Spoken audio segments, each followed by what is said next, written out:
Okay, we are good to go. Got my coffee. Oh yeah, where's your coffee?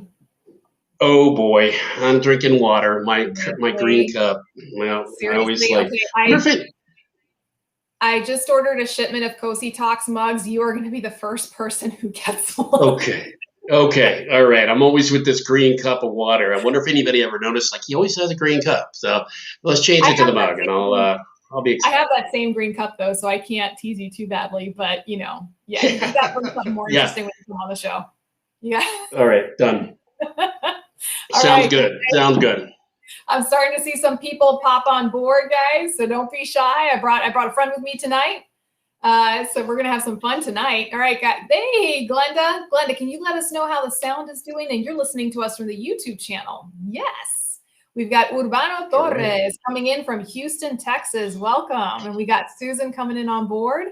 All right, I'm starting to see some people jump on board. I better start drinking this coffee so I can keep up with y'all tonight. Yep, drink up. Yep, okay. There's Susan and Glenda. Hello, everybody. Welcome. Couple.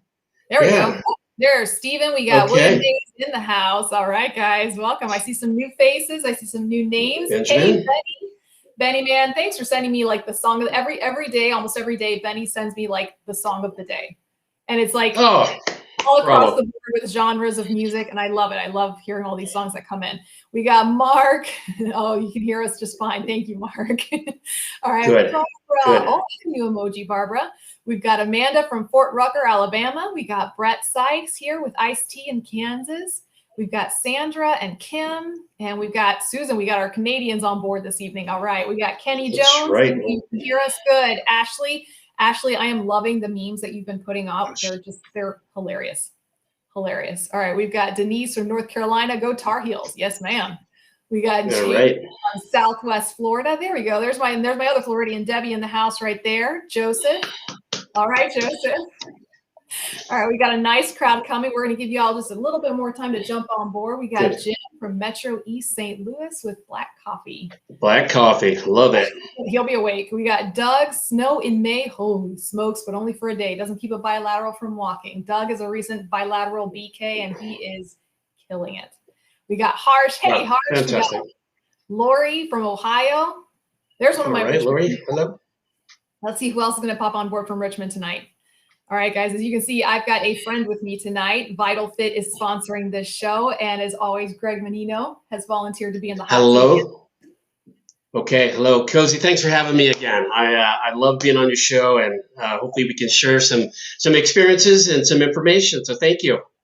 All right. And we got Jamie. Hey, Jamie. All right. There's Johnny. Johnny, man, waiting for you. Johnny D. There he is. Hello, Johnny. Who else would it be? All right. Stephen got his second vaccine, put scotch in my coffee cup to cure the chills. Yep, that'll kill just about anything. It might kill the vaccine. Yeah. Great. Oh, boy. Right. Harsh, how are you? Harsh, good to see you on here again. So, Harsh. Johnny D. Johnny, go ahead. I'm sorry. No, I was going to say, Harsh, how long have you've been listening to this show now for almost 2 years? He's been with me for a long time here. Long time. Good. Love seeing him every nice. Night. Oh, good, Debbie. You got the Vital Fit. You got the giveaway. Well, guys, we got some more giveaways tonight. So if you have never tried Vital Fit, tonight is going to be the night you want to try it. Okay. So we've got three giveaways tonight. So it's going to be a good one. Hey, Rita, nice to see you. All right, guys, we are going to go ahead and get things going. So for those of you who are joining us for the first time, welcome. My name is Cosi Belloso. I'm a physical therapist, amputee specialist here in Tampa, Florida. And sitting virtually next to me, I pointed the right way this time, is Greg Menino. Greg, I'm going to brag about Greg because he's a really humble guy. He is a certified prosthetist. Greg is a 22-time, I can't count that high, Paralympian and Olympian, downhill skier. Did I say that right? Right. I think 22 medals, World Championships, Paralympics, Olympic medals. So, yeah, thanks. Just a little bit of fun in my past, though. He says with a sly grin. All right, guys. So as you know, I'm a huge fan of Vital Fit. Skincare is a huge thing that I practice with my patients. It's something that all of my patients, whether they are beginning their journey with limb loss or they're years out, they get the lecture and the 101 from me on skincare and hygiene. And I know Greg feels just about as passionately about it as I do, if not more. Absolutely. Absolutely. And I've loved teaming up with VitalFit. It's been almost 2 years now that I've been able to work with VitalFit and the team. That's fantastic. Yeah, Cool. fantastic. Yeah. So tonight, guys, we're going to take a little detour from the usual skincare and hygiene talk, because we're going to talk to you a little bit about how to stay active. And this is something that we've touched upon a lot on my show, in the sense of, you've learned to use your prosthesis. You're kind of getting the hang of it. You're getting your sea legs back, so to speak. And you want to start that next phase, the next level, the next activities, either by getting back into certain sports or getting back into your fitness again, but you're not sure how, what, where to do it, right? Has anybody in that stage right now? Little Cosi Talks poll. Who is in that stage right now where you're comfortable, you're using your prosthesis, but you're looking to become a little more active, get a little bit more into your fitness? Hey, Andrea, there's my occupational therapist right there. Right. Hi, Andrea. All right. So guys, we are going to go, while I'm waiting for your answers, we're going to go ahead and actually do our very first giveaway. Hey, Lynette, there's my other physical therapist right there. We got clinicians in the house. All right. Amanda. All right, good. Yeah. Glenda says, ooh, there we go. There are my answers. We got Glenda saying yes. Rita says me. Jim. We got Steven saying me. Kim is a downhill skier. There we go. We got another one. All right. All right. Another downhiller. All right. And we got Susan. David saying yes. Debbie saying, yep, that's me. All right, guys. And then, yeah, Harsh is saying, trying to get comfortable with my Lou leg to start running. Harsh, you need to get running, man. I saw you running a couple years ago. We got to get you back to that. All right, guys, so we're going to start the night off right. We have a travel size kit we're going to be giving away. So you'll get a cleanser, daytime moisturizer, liquid to powder, and nighttime moisturizer. Guys, I love these products. And we're going to be giving away, Brett, now's your chance. All right, where are my Quick Draw McGraw out there? Guys, I'm going to post a link. That link is to the VitalFit website where they have their blogs. I want you to tell me the name of the first blog. Go. And then we're going to do a raffle for the people who answer. So guys, even if you're not the first one to answer, go ahead and put your name, put your answer down there, and we're going to pick a name out of the raffle that way. Andy! Oh my gosh. Andy May. I know. All right. How are you, Mandy? Good to see you on here. Susan says, I'm trying to get to the point where I can walk further than just a few hundred feet. Susan, you definitely want to stick around, because at the end, towards the end of tonight, I'm going to give you my top secret high-tech walking formula. Harsh, that's right. All right, we got it. Do you dare to bear? All right, guys. There it is. There, Jacqueline's in there. All right, Jacqueline gets a raffle entry. Who else, guys? Dare to bear. Yep. Steven. Yep. Steven's there. All right. Jamie, if you can do me a favor, because my cell phone just ran out of battery and it's wonderful timing. Can you text and let us know in the comment section who our winner is this evening, Jamie? All right, guys, very good. If you get the chance, go check out the VitalFit website. They have a lot of really great resources, and the blog is one of those resources. That Do You Dare to Bear, you might recognize the author, the guest author for that blog. So that is my little start into trying to do some blog writing. So just be merciful when you first read that. Debbie says, I need to. All right. Do you dare to bear? I put the question mark. Awesome. Well, thank you, Stephen, for putting that out there. All right, guys. So let's talk a little bit about it.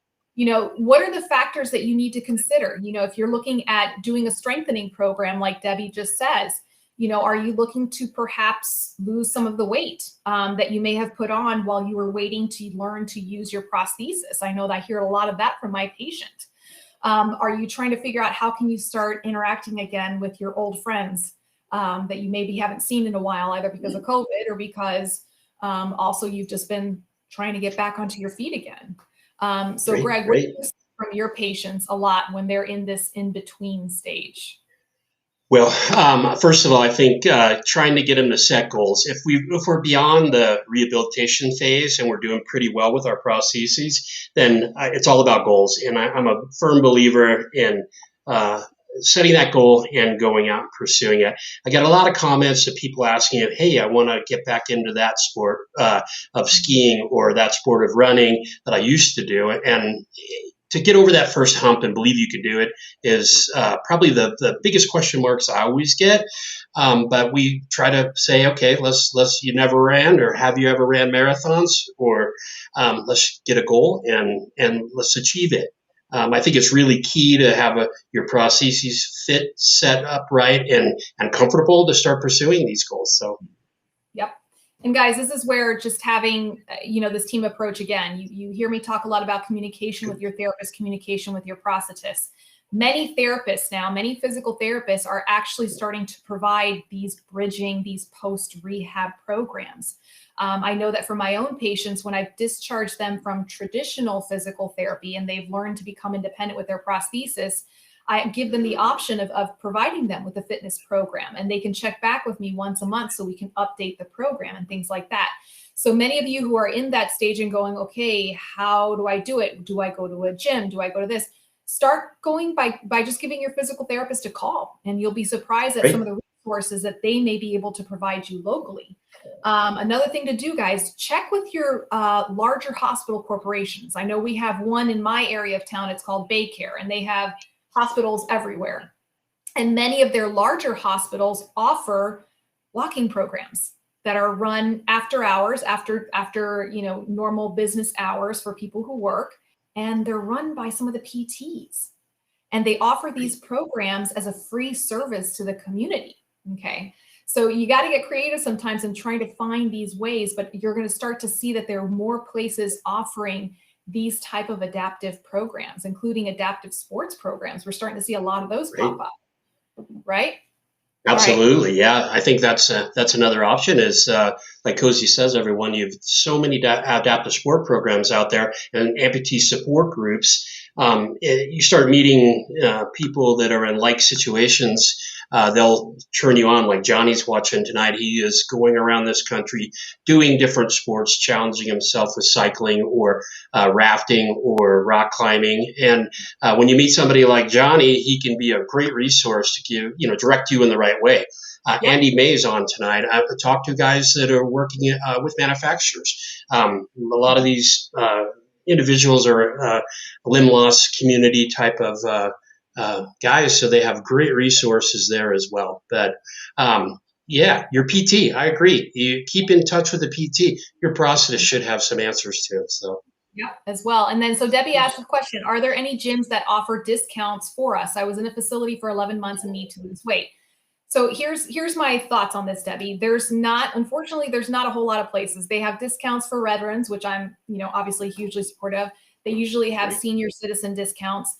I haven't noticed any gyms in my area that offer an adaptive disability type discount for their gym. But here's how I see it, Debbie. It's an investment in your health. It's an investment in your health. And I would say try to find some loopholes. So for example, if you are on a set budget, you might want to consider maybe purchasing 1 or 2 training sessions and having the personal trainer develop a program for you that you can then work on at home. And that way, if you're not able to necessarily pay a month-to-month gym membership, you can at least get a program and get it updated once a month. I know several of my patients will do that with me, that they're not able to come see me every week, but I can create a program and then analyze it and kind of update it for them every month after that.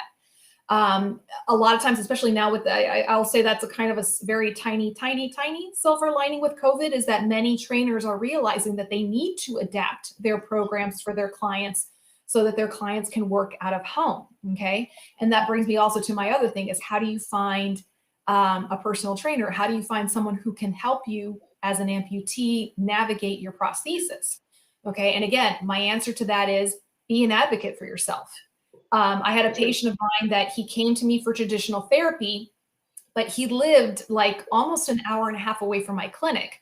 So, he made that commitment and he came twice a week to come see me until he finished traditional therapy. And then he said, I can't keep making this drive.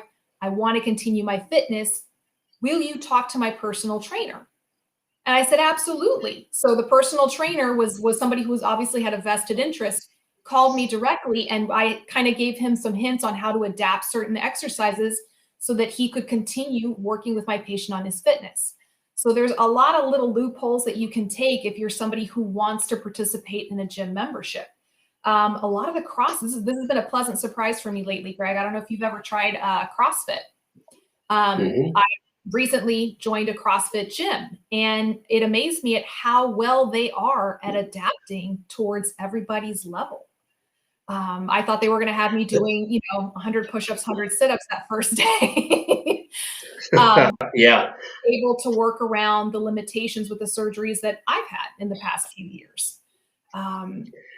So, Greg, what do you see with gyms in your area?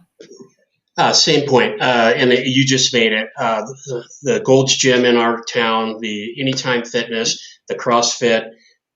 My experience with all the trainers there, they want to train you as an amputee. They're interested in helping. So go talk to the trainers. I think more, in my experience, they all just want to help, and it's another level of expertise that they can learn and provide in the future. So my gym here, it's like $20 a month for Gold's Gym, and it's pretty reasonable. But every one of the trainers are like, "Come on, I want to train with you, Greg. Come on." The CrossFit too, they just want to see you excel, and that's been kind of my take. Everybody sees the prostheses and they want to be helpful. So, like Cosi says, I would go talk to them, see what they do. Maybe a discount, maybe free training, because they're learning from you and how to adapt and utilize the machinery and the different types of pull downs or CrossFits or programs they're teaching. So again, like Cosi said, go talk to them and they'll help you. I know. And I live in a smaller community, probably about 20,000 people around this valley, but everybody's open arms, and I think they will be with you nationally. So. Yep. And we have actually our first winner, Urbano Torres. So Urbano, congratulations. You're Right. going to be getting a travel kit. After the show is over, Urbano, please, please, please send me a message to my Facebook, through my website, and let me know your address so we can ship out these goodies for you. So guys, yeah, it's one of those things where if you're creative, you can find a solution for what it is you want to do. And I have a friend here who's on board tonight, and I'm going to put her in the spotlight. Robin, she has taken her life as an amputee by storm, where she just says, there's an activity I want to do. It's not a matter of if I can do that activity. It's a matter of how I can get myself to do that activity. And that attitude that she has allowed her to do pickleball, has allowed her to set world records for rowing. I'm embarrassing you right now, Robin. Wow. I know, but I'm going to do that. Awesome. She's a triathlete. She's a runner. She's amazing. And she views these challenges as just exactly that. It's just a challenge that you got to figure out a solution for it. I will say though, because the PT inside of me is, if you do decide to pursue the route of going with a personal trainer, make sure that rehabilitative part of your journey is completed to make sure that you don't have injuries. And B, try to get that communication between your personal trainer and your physical therapist, even if they just have a quick 5-minute conversation. And if there's problems cropping up, that you can have that open line of communication between both of them to keep you injury-free while you're getting that fitness back. Rita, I get it. So many of my patients will say that they've also gained 20 pounds or 30 pounds or 40 pounds since their amputation. So yeah, that's going to happen. And guys, we're going to do a walking program. And I'm going to show you my favorite way of doing a walking program towards the end of the show, just so you can somehow get started. Let's see. Susan says, but how to run sometimes can't, because some cannot afford the running foot or a foot you can run with. Okay. So Susan, here's my thoughts on running. I love to run. I'm a runner myself. I love teaching patients how to run in my clinic. A couple of things you need to consider with running. Were you a runner prior to your amputation? Okay. If you were a runner prior to your amputation, and this is something you did, this is something that your body knew how to do before it, then it's simply a matter of just finding an environment where you can practice safely. And unfortunately, there's no running clinics right now. Hopefully we're going to get those started in the next year. We'll start to see those back. And you can probably start trying with the foot you have. And I'm going to let our prosthetist chime in on this. Usually when I start teaching someone how to run, I will clear it with their prosthetist, but usually we can try the running process with their current foot just to see how they do on soft surface. So Greg, what do you tell patients? Well, I agree. I think the key with running, and back in the day when we dating myself when there wasn't running feet. They weren't available. So that being said, you can run on just about anything. It may not be as forgiving, or it may not have as much propulsion as the newer feet have, but you can run on a Satch Fit. I mean, but I do recommend learning to run on soft surfaces, grass. Go out there, work on your timing. If you can, get into a foot that will bridge the gap. I can't say enough. I know Andy's on here, but the Phil Hour All Pro, in my opinion, is one of the best feet. There's to you, Andy, because it's a crossover, a hybrid of a running foot and a walking foot. So it's for any activity, if that is running or beach jogging, whatever you may want to do, there's great options of manufacturers now, or feet from manufacturers that will allow you to do all those sports. In a perfect world, we have a running foot and we have a running prosthesis and or a water prosthesis that we'll talk about a little bit later in the show. But you can run on anything, and it's learning to run. And we in the past, we used to make these contraptions that would go behind the truck in the receiver and a body harness, and you could try to run behind there, and it would prevent you from tripping and falling because it would suspend you. Today, I think you can learn to run because PTs are more apt to understand how the mechanics of it works, but try it behind a shopping cart. This is a little hack that I've taught a lot of different people. You just go get a shopping cart from the grocery store, and when you're holding on to that, you can work on your timing, and you can feel what the impact on the prosthesis will be, and you're not going to fall down because you've got that that nice big shopping cart to hold you up. So just one little hack, but again, you can run on anything. And today there's feet like the Obsidian that are or the Cheetah, amazing, really. So yes, and guys, when we're talking about running, this is just like this big a puzzle. I could probably do 3 to 4 shows on running alone, and that's right. To get that dream, and I'm going to be able to do my 3 to 4 shows on running. Right, I agree, and because there's all different types of running. Yeah, I think there's people who want to do track and field. There's marathoners. There's Spartan racers. There's so many different facets to running.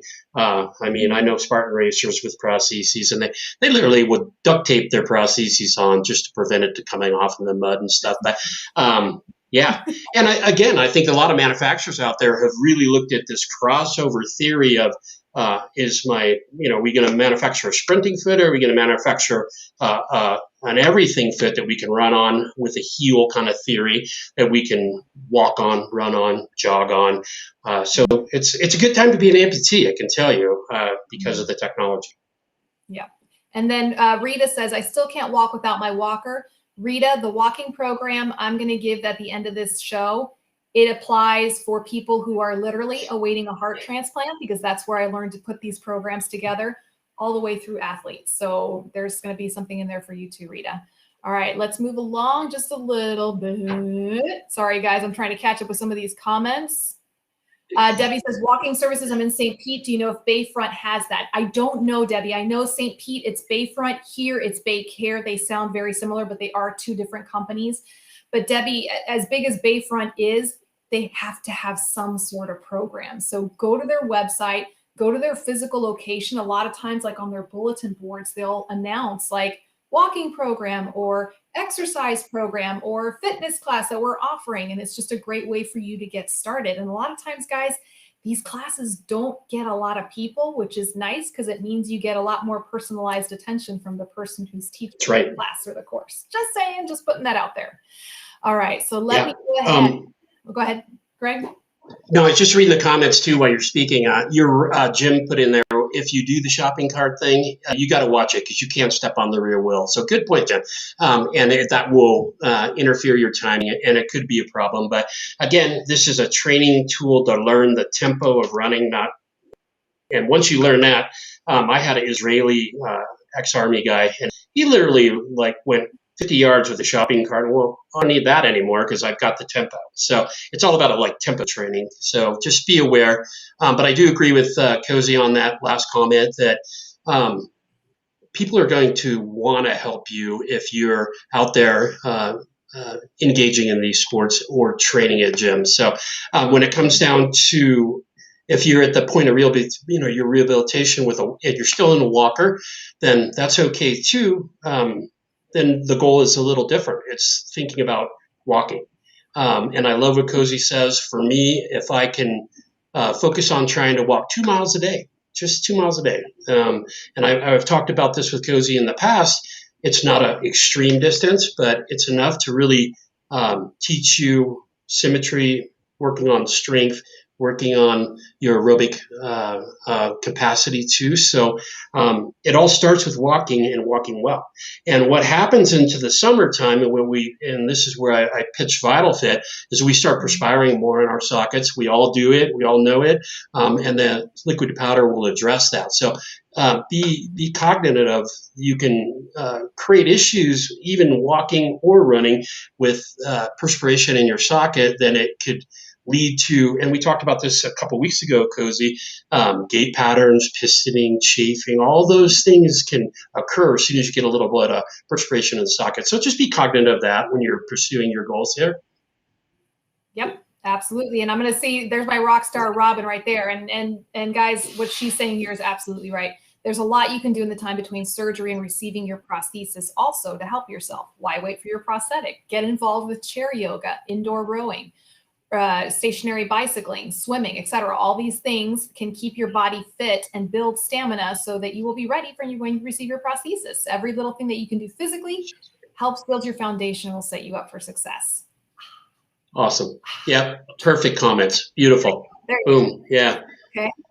So Jess is a personal trainer. Ashley says she used to do CrossFit, but been scared to try it again. And guys, I'll be honest. I was very leery of CrossFit because I do see a lot of injuries in the clinic that I work from CrossFitters. And I was very hesitant to join because I was like, after 4 kids and cancer, I don't need these kind of injuries. But I found a smaller gym. It's a husband and wife owners, and they're much smaller, so they give a lot of personalized attention. I told them what it was I was able to do, what I'm not able to do, and they've been modifying the exercises and helping with that.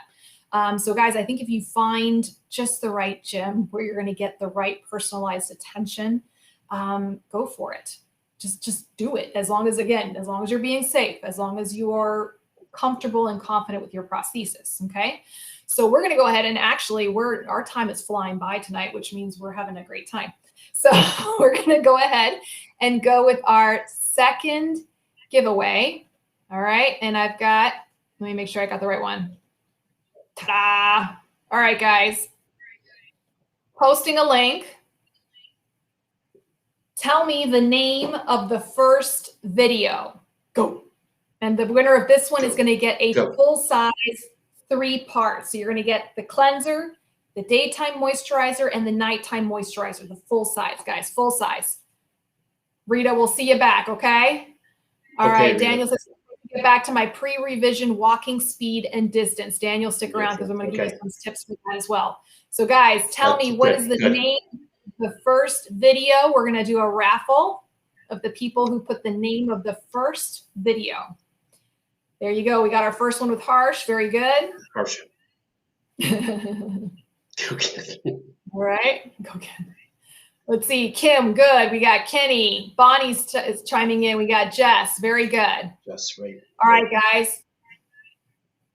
We're going to go ahead and get started on our next segment while we wait for Jamie to tell us who our winner is. We're going to let you guys keep going. All right. We got Steven. All right. Good, Chris. There you go. All right. So, guys, I'm in Florida. Greg is Mr. champion of winter sports and all things snow. I wouldn't know how to put a ski on, but I can tell you a lot about the pool and the beach. That part I can talk to you about. Yeah, good. So we're going to talk about we're coming into summer. Yeah, it's summertime. So these are the sports we're doing. So exactly. Guys, I love how you're participating in this raffle. I love it. Thank you guys so much. We're going to go ahead and pick a name out of a hat in just a minute, and we'll let you know who won that 3-part kit from Vital Fit. So guys, Florida, right? All year round, our pools and beaches are open. And obviously now during summertime, we're going to get a lot of tourists. And this is actually where I have a lot of my amputees come from out of state and come have a session or two in my clinic because of that. And a lot of the questions I get are, how do I get back to the beach? How do I get back to the pool? Okay. So I love to share a few of my favorite hacks, starting with your prosthesis. What do I wear? Do I wear my prosthesis into the pool, into the beach? I'll tell you what a lot of my patients do. When they go to the pool, a lot of my patients will tend to wear their leg to the edge of the pool, and then they remove their leg and they get into the pool without their prosthesis.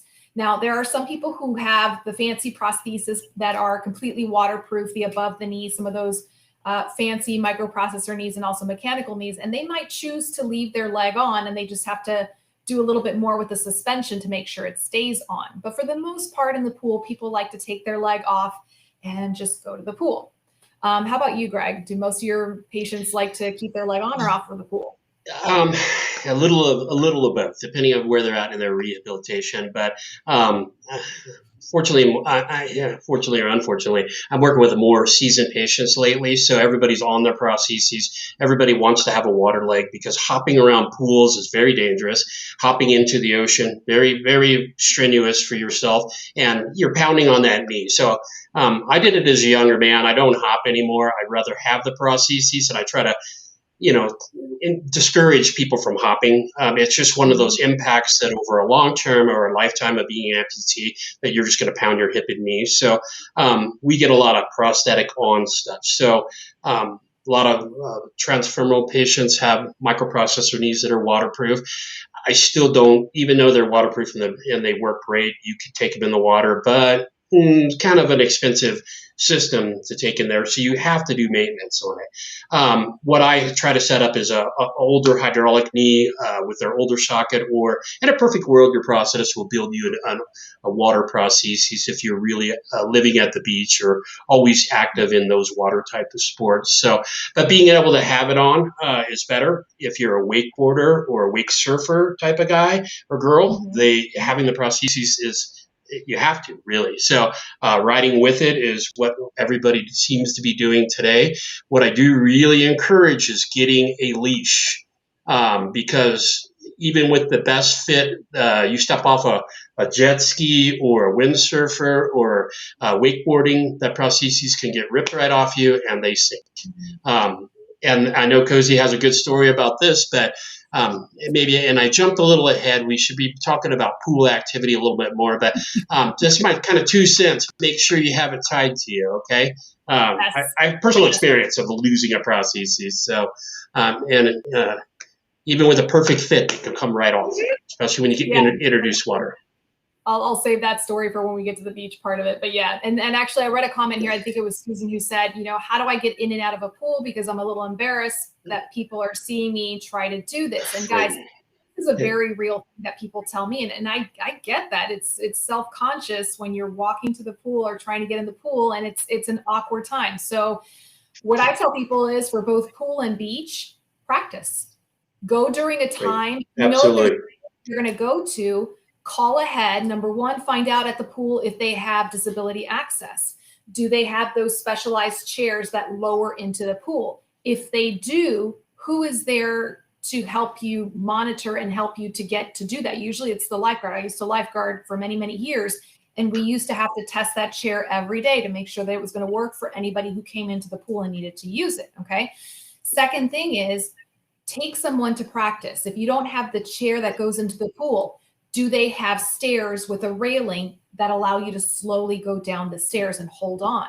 Okay. If they don't have anything like that, okay, are you going to need to take your crutches or your walker? Probably the walker, because it's a little safer on wet ground, right? How do you get yourself to the edge of the pool? And just think about your plan, how you're going to do that. Take a friend with you and go practice when there's nobody around. And that way you just get that practice in and hopefully get a little bit of that self-consciousness out. And by the way, we have our second winner, Lori Rosler. So Lori, please send me your address after we are done so that we can send you your 3-part full-size kit. So congratulations, Lori. So anyways, getting back to the pool. Okay, so there's a couple of ways to tackle it. Like I said, many of my patients will opt to keep their leg on until they get to the edge of the pool, lower themselves down, and then take their leg off, leave it at the side of the pool, and lower themselves into the pool. Some people, they come directly to the pool with their walker without their leg on. So they're not just hopping on the one leg. They do have the support of the walker. And Greg, I completely agree with you. When I see people hopping on one leg, it hurts my eyes because I just see that knee getting pounded. Right. Especially around pools too, you guys. It's really, I can't stress how dangerous it is. So. Yeah. And then I think Jeff here just said, he goes, hopping at 69 years old is hazardous at best. I agree with you. Yeah, right. Any age, 29 or 69, okay? Yeah. And then yeah. to the question, what is the skill that you need to practice before you get to the pool? And that skill is getting up and down off the floor, right? And we've talked a lot about that. Hardest one. Okay. So there's a lot of different ways to approach the pool, guys. And here's another one this is my favorite one, is bring a chair. So if you're still not quite strong enough to get from standing onto the ground and back up into standing, okay, bring a chair that you can put at the side of the pool so that you can sit in the chair, lower yourself from the chair to the ground and from the ground to the pool. Does that make sense, guys? And then same way as you're going back up again, if you're still not quite strong enough to go from floor to standing in one fell swoop. Okay. So those are some of my pool hacks. Did I leave anything out, Greg? No, I think that covers it. Again, I think there's a good point that you just made. Self-conscious can really change your love to go back to the pool. And people will look and they're curious. And I'm still self-conscious. I've been an amputee 40 plus years, and it's still I prefer to keep my prosthetic on because it just doesn't seem to stir up people's curiosity. So, and that's what it is. They just went like, wow, cool. And I think that when it comes to personal trainers, back on that note, their curiosity should have them so intrigued to want to help you. Just go ask, go pursue it. But a quick note back on the weight training and CrossFit. I agree with Cosi. They can be very, very dynamic training programs. If you go participate, try not to load yourself too much. Lightweight, lots of reps. That's what I recommend to everybody when it comes to weight training or any of that aspect. You don't want to be like trying to, military press 200 pounds unless you're that guy. But just a quick note back on that. But around pools, I can't stress enough how having a prosthesis makes it safer. Don't hop. Listen to Cosi with the walker, whatever it takes to get you back ingrained in that sport. If you love that pool, then let's get back there. Yep. And No, and Susan, to answer your question, Susan asked, who can go from the floor to the ground and then stand again without aid? Not me. Susan, you'd be surprised. And last week I posted a couple of how-to videos from Mission Gate. And that's a great channel, guys, on YouTube. Mission Gate as in G-A-I-T. Go check it out. And they do have instructional videos on how you can practice different techniques of getting from the floor into standing. It's something I practice with my own patients. Now, granted, Susan, not everybody can do it like on their own completely without some sort of assistant aid or maybe a chair or something, but it is possible to do. And like I said, you can figure out ways practicing at home. Okay, figure out, how can I make this work? How can I make this work for me? It's not a matter of if you can do it, it's how you can do it so that it'll work for you. And then Robin just dropped another pearl bomb here, which I'm just going to have to read because it's awesome. Robin says, I simply ask myself, do I want to go in the pool or the ocean more than I care what people are thinking or seeing? And the answer is, I love it. I want to get in the pool. So I do exactly that. I put my chair at the edge of the pool. Okay. So and again, guys, this is where the support of your family, your friends, our body images, like I said, some of you may know, may not know, I had breast cancer 5 years ago, and the image of what my body looked like changed radically after all the surgeries and chemo and all that kind of fun stuff.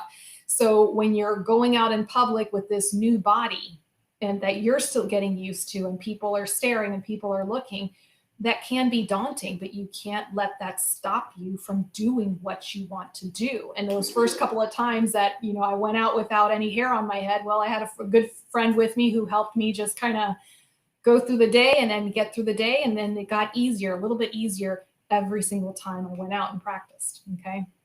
So go for it. Go for it. Yeah, I agree. You're still the same person. You're just using a more unique leg kind of theory. I like Steven's comment here, and unfortunately, Steven, I see that your sea leg 4 says no more beach. It sucks, your comment, but listen, you can still go to the beach. I think, do you have an older prosthesis you can set up? We do that a lot. We take the old knee and the old foot, and we'll build stuff together. I actually was on a blog yesterday, and the gal went on to eBay and bought some old components for like a couple $100 and set up a beach leg.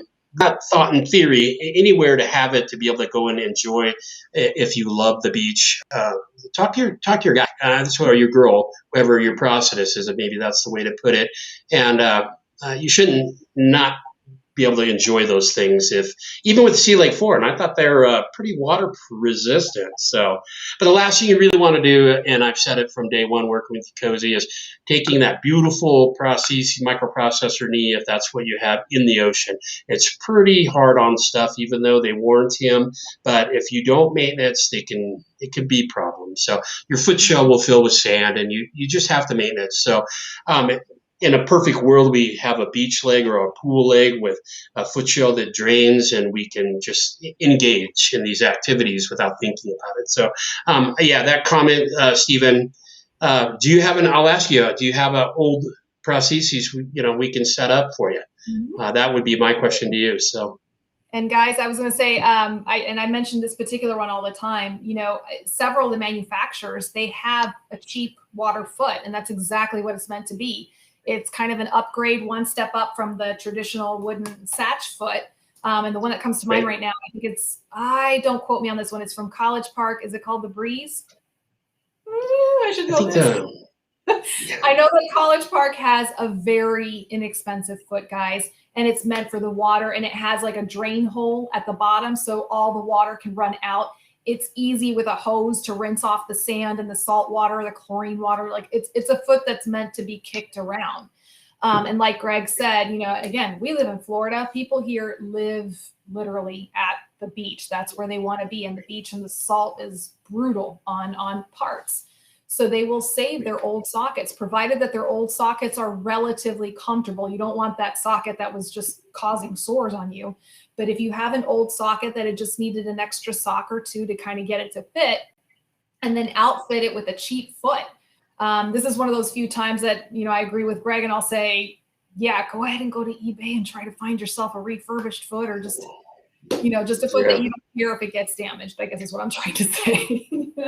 Right. Well, I think it's a good point, but and I think that another facet of what Cosi just is, this is where keeping your weight management and keeping it safe. So potentially your old socket still will work for those activities. But again, if it's creating, blisters or you're slamming in the end of it because you've lost weight, then we need to address that. But again, if you've gained a lot of weight and you just can't get it, it's not going to work. So just again, it's a real imperative to think about your health, think about your hydration, think about keeping your weight the same. That's one of the big things that will make it easier in the long term too. Here's a good one. I think Cosi said it to me. It's harder to get in shape when you're out of shape. So with that thought, I always think about it and like, okay, I got to go do something. So just kind of off topic, but a fact. So. Yep. And then thank you, Christine. So yes, it's called the Breeze. Thank you, Chris. From College It is the Park. Breeze, yeah. And it's just the one that comes to mind, guys. If you look at the different companies, you will find some sort of solution that they've come up with for this. Phil, that's a really great question. He says, so these water feet walk flat. The two I've used so far don't walk well without a shoe. And that's different. Like I've seen some of my patients that they figure out how to walk with the foot without a shoe. Is it going to be as pretty a walk as your normal foot? No, it's not, because not only are you walking on sand, you're walking on a foot that's doesn't have any fancy hydraulics or dynamic response or any kind of energy storing action going on. It's just a very simple foot. So it's not going to walk as comfortably as your normal walking foot. And with that, I usually just tell folks, figure out what's more comfortable. If you feel more comfortable walking barefoot with both your prosthetic foot and your anatomical foot, then walk barefoot if you can do that safely. If not, the other one was those Keens. That's an example of the brand shoe. Those waterproof sandals that have the strap so they'll stay on your foot. And they can go in the water and slosh around in the water, or just even the water socks, those water shoes. But find what works for you and test it out. We have gorgeous beaches here. And for me, I'm just like, don't let these little things be what prevents you from getting to these beautiful beaches. Right. So for Agreed. Yeah. you who You are know, maybe, yeah, go ahead. No, I just say exactly. You can have your prosthetist adjust that angle on the foot. Most prosthetic feet today are designed to wear a 3/8 heel. I think the Kingsley Strider is a very inexpensive water foot that's flat, but 99% of the manufacturers, their feet are waterproof now across the board. So again, don't take your primary prostheses in the water unless you're really going to, or the seawater unless you're going to maintenance it. But they're pretty impervious nowadays. You can do an angular adjustment to make your foot flatter. Walking in sand is flat hard. I don't know, as a transfemoral amputee myself, it's one of the hardest things there is to do. But I personally wear water shoes every time around the water just to address these built-in heel height issues that you may encounter. So, and you protect your sound fit because the last you want to do is cut your foot stepping on a piece of coral or shell. So I'm always in that water shoe. And I think like even Walmart has them for like $10 or $15 for a cheap pair. And I got to replace them every few months. That's okay. So just a thought. Yep. So There you go, Jeff. Tivas. We see some people who like their Keens, their Tivas. It's just the sports sandal that goes well with everything. Debbie, thank you so much. I great. appreciate that, Debbie. Let's see. And for those of you who don't necessarily have that extra foot or socket yet because you're still on your first socket, again, if this is something you really love to do, talk to your prosthetist and just see what they can come up with. And you'd be surprised. Absolutely. A lot of prosthetists will have a little closet in the back and they have some extra stuff there that they don't use anymore. That's all I'm going to say. Good point. Yeah, no, it's spot on. Spot on. Talk to your process, and I agree with Cosi. I've probably got a box with 50 different feet in it that are unused and just they're available. So you know what? That's part of the service your process should do is see that you're comfortable engaging in something you love. So absolutely. So now when it comes to waves going out, yeah. I was going to say when it comes to going out in waves, Cosi, talk about that because you have the best hack. You read my mind. So I've got a couple of approaches, guys, because people like the waves here in Florida are nice. Okay, so people are like, how do I get into and out of the water? Now, in this case, for the beach, I do like to recommend keep your leg on because it's just, you can just walk into the water. And obviously, when you're in the waves itself, there's nothing to hold on to the way at a pool. So it's easier to have, both legs on. So number one, if you're in above the knee, I always recommend put your knee into extension. Just a little easier when those waves are knocking into you. And also when you're walking on sand, sometimes it's a little easier, sometimes depending on how experienced you are as a walker, to have your knee locked into extension and you do just a little bit of the circumducted gait. Not what I recommend for everyday walking, but again, just to get you across that sand a little bit easier. And when you're going into the waves, actually, Greg, I learned this one from you. A couple of different approaches. My approach was step in sideways. And if you have somebody who's in front of you who's helping you out, hold onto their elbows and just kind of do the sideways step if the waves are pretty big. But Greg's hack of walking in backwards, I thought was also kind of genius. Seems to work. Seems to work. Yeah. Yeah, it's just when the waves are bigger and that you're getting, washing machine in there, it seems like it always is easier to back up. It's, that a lot of times that, it's a different hack that you got to try. So everybody's situation is a little bit different. So try it. Bring a friend, bring your spouse, bring your family to engage in it first, and then you'll figure it out. But that's always kind of, bring the support crew, that being said. So, definitely. And again, like, guys, I'm not an amputee, so I can't relate to you in that regard, but I have 4 very small children. And there were some times where I was in charge of taking 4 small children by myself to and from the beach, parking lot, figuring out how to manage all the equipment, blah, blah, blah, blah. So I just learned that there was a particular beach with a particular entryway that I knew I could safely get into and out of without losing one of my kids. And a particular stretch of beach that would be friendly for my kids who are still learning how to swim. So if you kind of translate that to your situation is find that stretch of beach. Find that beach that where the parking is that's close by, where the sand is maybe packed a little bit better. I know here we have nice sugar sand beaches. I know it's kind of So I will tell people, take your beach chair, park it right there at in the water, because you can do that and just sit in the chair and then lower yourself into the water from there. Similar to what we use for the pool hack. And again, go during an off point, take a friend, practice how you're going to do it. Yeah. Anybody else have any beach hacks? Yeah, put them out there. That beach chair could be your walker too, and that's the best hack about Cosi's hack. You can literally use those beach chairs. And I like to use chairs that are higher. I know a lot of people like those real low kind of beach chair, but I choose the higher chair just because it makes it a lot easier to get in and out of. But that could be your walker. So think about that. Think about a hiking pole. There's another little thing that we talk about in the past, these adjustable hiking poles that get you out there, to give you stability. So you could take the pole in the water with you to give you stability, because if you're using these and they collapse down, I don't go anywhere without them. I got to tell you, they extend.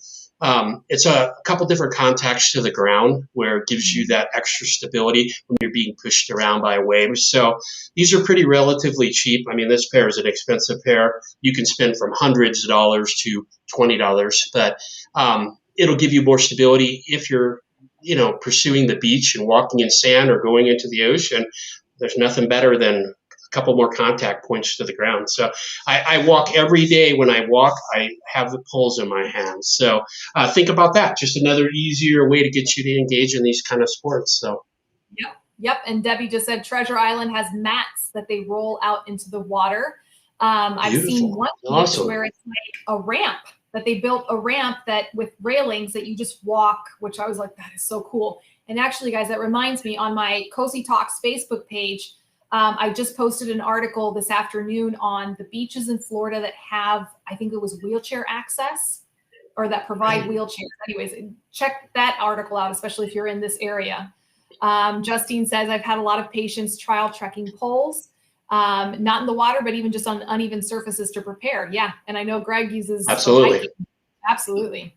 That's right. Absolutely. Okay. Jess says, as someone who takes off my prosthetics at the beach, once out of the water, the sand gets stuck all over my limbs. Baby powder, as your legs are just about dry, they will get rid of all the sand. I like that before putting That's a good hack on. I like that, Jess. I'm going to try that. I'm actually going to the beach this weekend, so I'm going to try that myself. Take a little can of baby powder. Yeah, that's a good hack. I'm going to try that one. All right, guys. We have got one more giveaway, and then I'm going to be telling you my top secret, super high-tech walking program algorithm. All right, guys. Here is the third giveaway. Go to, Jamie, if you could post that link, that would be lovely. Jamie, in just a few seconds, right? She's gonna make me look good. She's gonna post the link to the Vital Fit Facebook page, okay?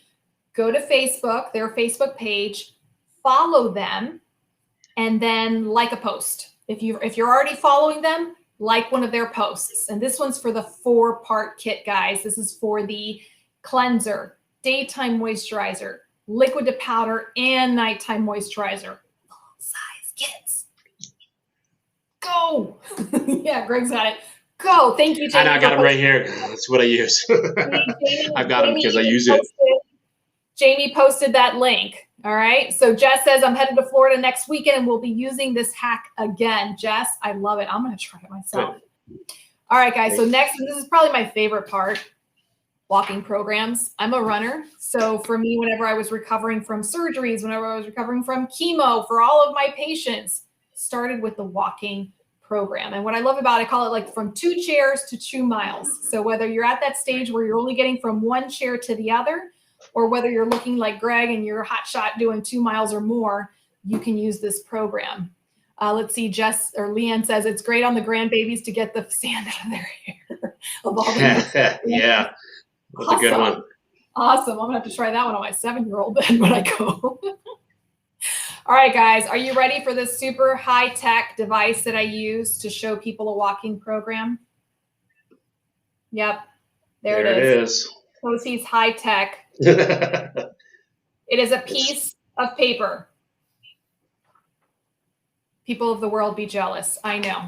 So, guys, this usually I send out an e-blast once a week. This week, if you have not already done so, sign up for my email subscription. I'm going to take a picture of this little chart so that you can just have a copy of it in your email, okay? So if you haven't signed up already, go. And I'm gonna go through this real quick. So guys, I learned this, way back when I was first starting out. They plunked me in the middle of the cardiac and the heart transplant unit, and I was scared to death because some of my patients were very, very, very sick people. They were literally the first or second name on the heart transplant list. And it was our job as a physical therapist to keep whatever viable tissue they had in their heart as healthy as possible and pumping, right, to keep them walking. So very, very sick people. And this is where the therapist taught me. And this is where I learned a lot about how, the strengthening of that heart muscle works to get your endurance going. Okay. So how many of you right now, let's do another Cosi poll. How many of you are walking, but after walking 100 feet, 150 feet, maybe you can get to 500 feet, but then you're completely winded and you just can't force yourself to go any further? How many of you are experiencing that? I want to see that in the comments section, right? I know you guys like my high-tech device. You like that? Yeah. Okay. It works. What I like to remind people is your heart is muscle. It's specialized muscle. It's cardiac muscle, but it's muscle. So in order for it to get stronger, you have to carefully put loads on it, the same way you would put a load on your biceps with weights to make it stronger, okay? Susan says, I'm heart patient. I had complete heart failure. Jeff says, him. Debbie says, it's me and it makes me angry. Stephen says, nope, on a bad day. Glenda says, me, okay? So guys, I worked home health. I worked cardiac transplant. I work amputee. I give this program to my patients. And here's one of the things I like to tell folks. The amount of cardiac exercise you do in 24 hours, that's how you measure it. That's the number. I'll explain what that means in just a minute. Because a lot of times my patients will tell me, I walked 100 feet and I just couldn't go any further. And I go, well, have you thought about doing 50 feet 3 times? I go, yeah, do 50 feet. Because a lot of times what will happen is people will start to walk and they'll get to the 100-foot mark. And then that's it. They're done. They're done for the day. They're so wiped out. Okay. So what I did with patients like that is I would say, okay, instead of doing 150 feet in one sitting, you're going to do 50 feet in the morning and then you're going to rest. And then you're going to do 50 feet at lunchtime and you're going to rest. And you're going to do 50 feet at nighttime and you're going to rest. So in that entire day, they walked a total of 150 feet. They just broke it up. Okay. And that's how we would do it. So if you look at my super secret high-tech program, you're going to see I have just obviously the date and someone who's just starting out. And that's 50 feet times 2, meaning they walked 50 feet, they rested, didn't matter how long they rested, and then they walked again.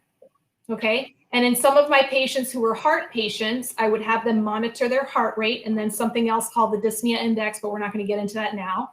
And then I always had a miscellaneous column. For many of my patients, I would also be monitoring their hydration.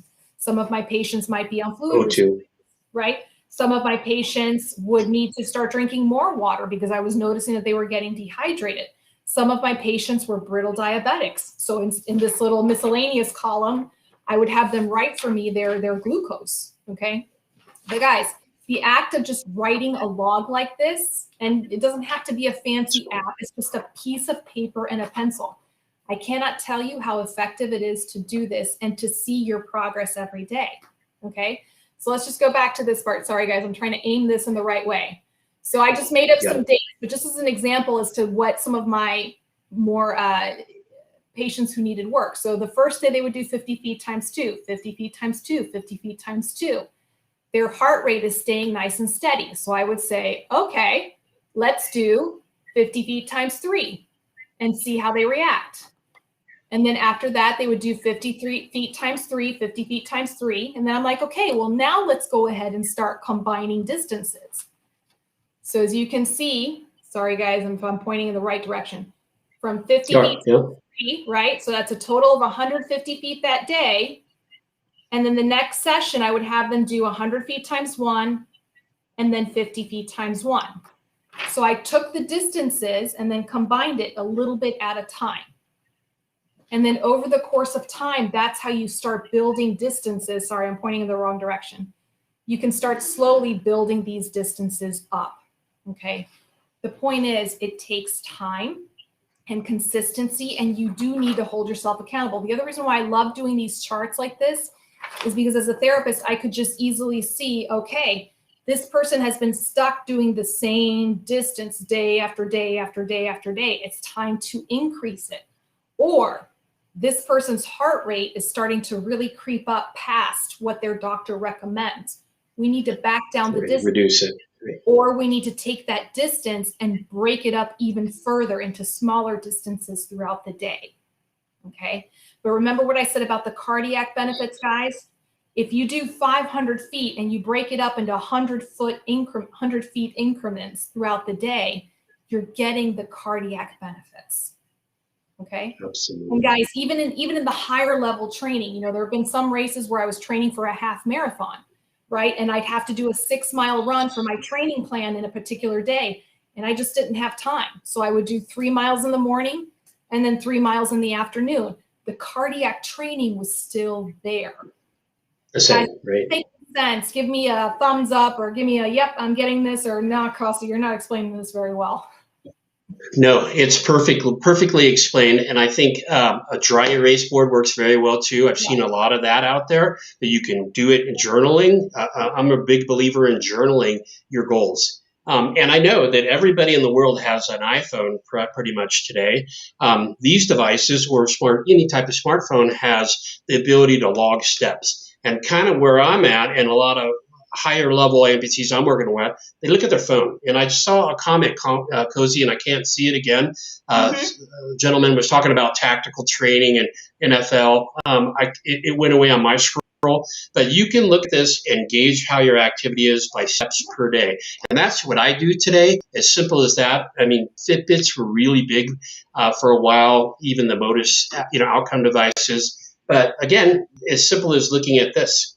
But I like Cosi's technique of the page of paper. I like dry erase board. They're like $10 on Amazon, and we can continually change that and update it. But the way Cosi does it, everybody, you keep that in your file and look back at it. And that will give you motivation that you've done this. And it's a fantastic tool, Cosi. I love it. But on the higher level end, again, look at the phones.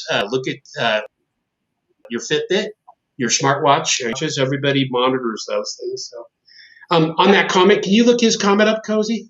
I'm trying to find it and I'm not seeing it, but I did see that Megan Hill is our winner for the 4-part kit. So congratulations, Megan. Awesome. Make sure Awesome, Megan. Congratulations. Contact me afterwards and we'll get you your kit. I didn't see that comment, but I do want to comment on 2 folks here. So Glenda, you're not the first person who said that you have heart failure. And again, congestive heart failure is, obviously a very serious condition, but it can be improved upon in terms of your endurance, Glenda. This being the case, This is definitely where you want to seek out the service of a physical therapist so that they can put you on this program and track you. I showed you guys here, for example, how in this column I have people track their heart rate, and this little symbol here that says DI, Dyspnea Index, meaning it's a certain scale that we grade our patients on to see how out of breath they are, how much exertion that they're having to put forward. So Glenda, for someone like yourself who has heart failure, or some of my patients who had COPD, severe COPD, I would have them also, I would teach them how to do the Dyspnea Index, and I would have them track that as well. So if you do have an underlying medical condition such as this, you definitely want to have a physical therapist, and even the cardiac physical therapist. A lot of places have cardiac rehab clinics in the larger hospitals. So you can find these therapists that can help you put together a program to get you started and teach you how to monitor yourself safely, how to monitor your heart rate, how to monitor your respiratory rate. What is the range that you need to stay within? Okay. But guys, you can do these programs. You just have to create one that will work within your condition.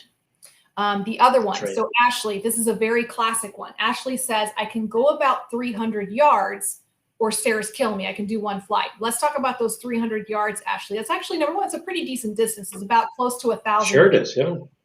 Yeah. Here's how I would push this, Ashley. Instead of doing 300 yards at one time, do 150 yards, and you know where I'm going with this, right, girl? Rest. Do another 150 yards at lunch, rest, and do another 150 yards in the afternoon. Okay? And start breaking, bring the distance down, and do more repetitions during the day. And once that becomes easy for you to do, so Ashley, in your case here, your very first entry would be 150 times 3, right? And once that becomes easy for you to do, Ashley, the next step for you would probably be 200 feet 3 times a day. And then start slowly building it that way. I love this stuff. This is like nerd flag for me right now. Like how to look at the puzzle and just see, okay, this is how we tweak it. And this is how we can get you to move forward. And guys, like I told you, I had people who were literally knocking on death's door, waiting for that heart transplant. And they were doing some of these programs. Their distances were maybe only 10 feet, right?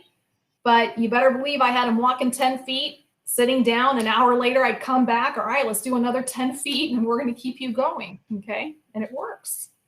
All right. So the health app, and guys, that's the key. I love all these apps, these new apps that are coming out. Obviously, you guys know I'm not really tech savvy or anything like that.